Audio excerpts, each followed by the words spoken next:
ભાવનગર જિલ્લાના મહુવા શહેરના ખારના ઝાપા વિસ્તારમાં રહેતા રમેશભાઈ તેમના પત્ની ભારતીબેન અને દીકરો ઘરમાં ટીવી જોતા હતા. તે દરમિયાન જમાઈ અજય ઘરમાં છરો લઈને ધસી આવ્યો હતો અને સાસુ સસરા પર તૂટી પડ્યો હતો. દીકરી સામે જ માતા પિતા પર હુમલો થતા દીકરી ડરીને પાડોશીના ઘરમાં ચાલી ગઈ હતી. થોડીવાર બાદ જોતા રમેશભાઈ બહાર જમીન પર લોહીલુહાણ પડ્યા હતા અને પત્ની ઘરમાં લોહીલુહાણ હાલતમાં જોવા મળી હતી.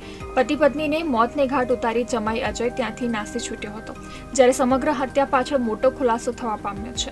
મૃતક રમેશભાઈની મોટી દીકરી શોભાબેનના લગ્ન નવા ઝાપા વિસ્તારમાં રહેતા અજયભાઈ સાથે થયા હતા. ત્યારે શોભાબેન સતત ઘરકંકાસથી કંટાળી કોઈ જામનગરના શખ્સ સાથે દીકરાઓને તરછોડી ભાગી ગઈ હતી, જેને લઈને અજય વારંવાર આવીને રમેશભાઈ અને તેમના પત્ની ભારતીબેનને ધોકા તેમજ છરી બતાવી ધમકાવતો હતો.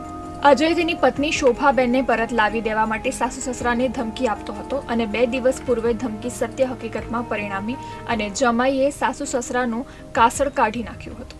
પોલીસે આરોપી જમાઈને ગણતરીના કલાકોમાં ઝડપી પાડી ધોરણસરની કાર્યવાહી હાથ ધરી છે.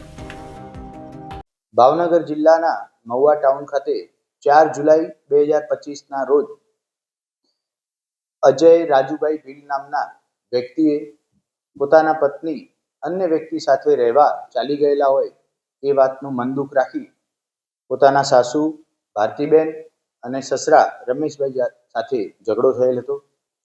આ વાતચીત દરમિયાન ઉગ્ર થઈ અજય રાજુભાઈ ભીલ દ્વારા પોતાના સાસુ અને સસરાને તીક્ષ્ણ હથિયાર વડે ઘા મારવામાં આવેલા હતા. એક્સેસિવ બ્લીડિંગ થતાં બંનેનું સ્થળ ઉપર જ મૃત્યુ નિપજેલ હતું. જ્યારે આરોપી સ્થળ છોડીને ભાગી ગયેલ હતો. ત્યારબાદ મહુવા ટાઉનની પોલીસ દ્વારા આરોપી અજય રાજુભાઈ ભીલને ઝડપી લેવામાં આવેલ છે અને કાયદેસરની ફરિયાદ રજીસ્ટર કરી આરોપીનું ધરપકડ કરવામાં આવેલી છે. અન્ય તપાસ અત્યારે હાલ શરૂમાં છે.